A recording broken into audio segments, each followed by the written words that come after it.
Episode 4 of The Sign starts with the boys questioning the victims, who say they were threatened into killing the criminals who had assaulted them sexually. The victims explain the gory details of what they did with images of the scenes on the screen. Forensic evidence collected on the scene does not place anyone else on the scene other than the victims and the rapists killed. The boys start deliberating the various scenarios and try to get into the minds of the criminals and the victims. Captain Ack divided the group into two, with each side assigned a task to investigate the case. After work on their first day, Ya gets an intimate call from his girlfriend and hurries home. Tharn has no choice but to let Faya drop him off at home. Faya forces Tharn to accompany him to dinner first, where they meet with a mysterious granny who warns Tharn about looking out for the people he had wronged in the past since they were coming to take his life. The same woman tells Faya always to keep an eye on Tharn and protect him from the people coming for his life. After the mysterious granny leaves them, she morphs into a young, beautiful woman and walks away. The mysterious granny's words get into Faya's head, and after dropping Tharn off at his condo, he decides not to go home. He pretends his motorcycle is broken, forcing Tharn to let him spend the night at his house. After his encounter with the mysterious granny, Tharn is wary, and when he hears a knock on the door, he carefully approaches it with a knife in his hand. Faya spends the night on Tharn's couch. Later that night, Tharn dreams of intimately getting close to Faya, and when he wakes up, his framed photo on the bedside table consequently cracks. The next morning, Tharn is uneasy around Faya, and Faya's flirting does not help the situation. In his uneasiness, Tharn accidentally spills ketchup on Faya's trousers, and Faya decides to wear Tharn's clothes. In the bedroom, he notices the cracked photo. He does not stay in Tharn's trousers for long because they tear as soon as he tries sitting down at the restaurant when they meet with Yai, and he has to buy new ones.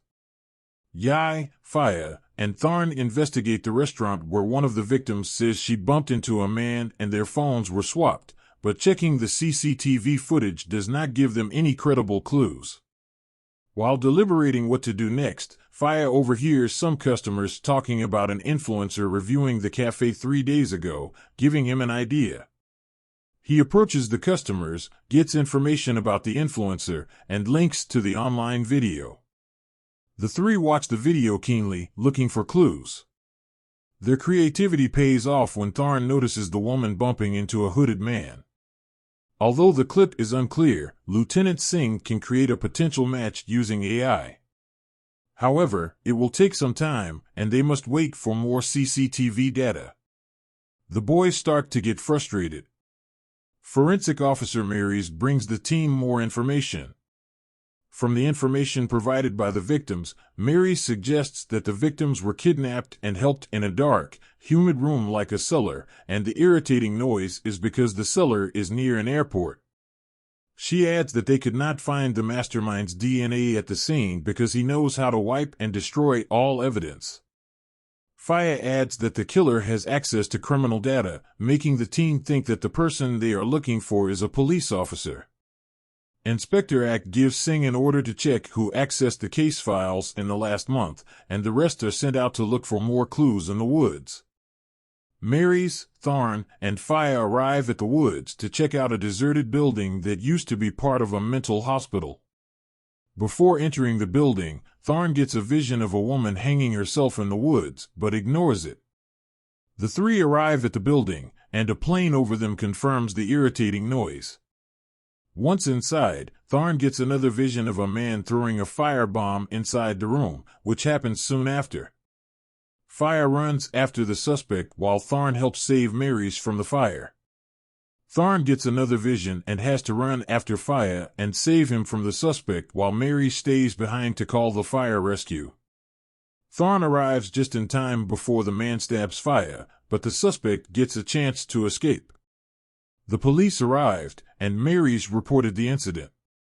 Meanwhile, Tharn scolds Faya for running after the suspect alone and putting himself in danger. Faya gets angry and tells Tharn he is overreacting, and if he were to be stabbed and die, it would be entirely due to his individual decision. Faya stands to storm away, but Tharn grabs him by the collar and sternly warns him never to hear him talk about himself dead. After returning to the precinct, Yai asks Tharn why he is upset. Tharn tells him he saw a sign about Faya, but he does not understand why he gets so upset anytime he has a vision of Faya. Tharn wonders why he cares so much about Faya, keeps thinking of him, and gets so scared anytime he thinks Faya might die. Faya overhears their conversation. The boys wait in the meeting room for news about the identity of the suspect since Faya gave the knife to the forensic team. Inspector Ack arrives, but he tells them that the forensic team has no fingerprints from the knife. Faya gets upset and thinks the forensic team overlooked something since he is sure the culprit held the knife in his hands without gloves while they were fighting. The team hit another dead end. On the way out, they ask the inspector to allow them to check the building for more evidence, but he refuses since the fire almost destroyed the building, and it would be dangerous to go into the cellar. The team has 4 more days, and the boys return to the deserted building despite the inspector's warnings. Later that evening, Faya was leaving the office when his friend Dao paid him a surprise visit.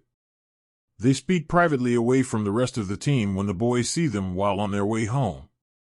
Tharn looks upset, especially when the boys think that Dao is Faya's girlfriend. Calathon arrives to pick up Tharn, and when Faya sees them leaving together, he follows and asks to join them for a meal.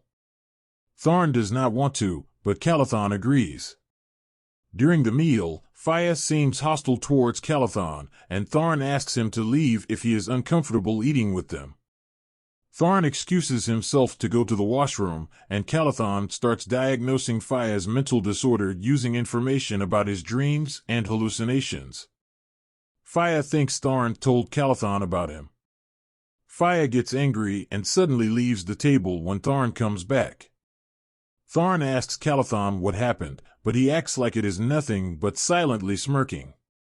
The next morning, Faya finds Tharn and Yai at the workplace gym but ignores them. Tharn goes to check up on Faya, but he attacks him furiously, asking why he did what he did. Tharn is confused, and Yai goes to stop the confrontation. Faya asks Tharn if he thinks he is crazy, so he tells Calathon about his dreams. Yai and Tharn look confused, but Kim runs into the gym before they can follow up and calls them out for an urgent meeting. Protests asking for better justice for victims of sexual assault gather outside the police station. The inspector says that the killer is trying to pressure the officers by provoking victims of sexual violence. Singh arrives with the AI reconstruction of the suspect from the clip provided earlier, and the team has a clear potential suspect, a forensic officer called Narong. Records show that within the past month, Narong had requested to look at many case files involving rapes and sexual assaults. The motive for his killing might be because his younger sister was a victim of sexual assault, and she killed herself while the assailant was released without any charges. Suddenly, Tharn gets a sign and asks Singh for a picture of the man who hurt Narong's sister. At the end of the episode, Tharn tells them that Narong is not running away but will kill his last victim. The episode review. The episode is excitedly about police procedure as the Special Investigations Unit leaves no stone unturned in looking for the killer. The fact that the series so far covers all the bases of the plot perfectly, giving the boys a romance story and showcasing their prowess in solving cases, makes The Sign a unique series. Tension at work increases as tension and confusion about matters of the heart also emerge. Dr. Calathon is officially a person of interest. Is he interested in Tharn, or is he a part of some bigger plot? Did Tharn tell him about Faya's dreams? It is highly unlikely since Yai, closer to Tharn than Calathon, seems to have no idea about the dreams. How did he know if Tharn did not tell Calathon about the dreams and voices? The boys are almost solving their first case. Let us tune in for the next episode to find out who is the rapist's murderer.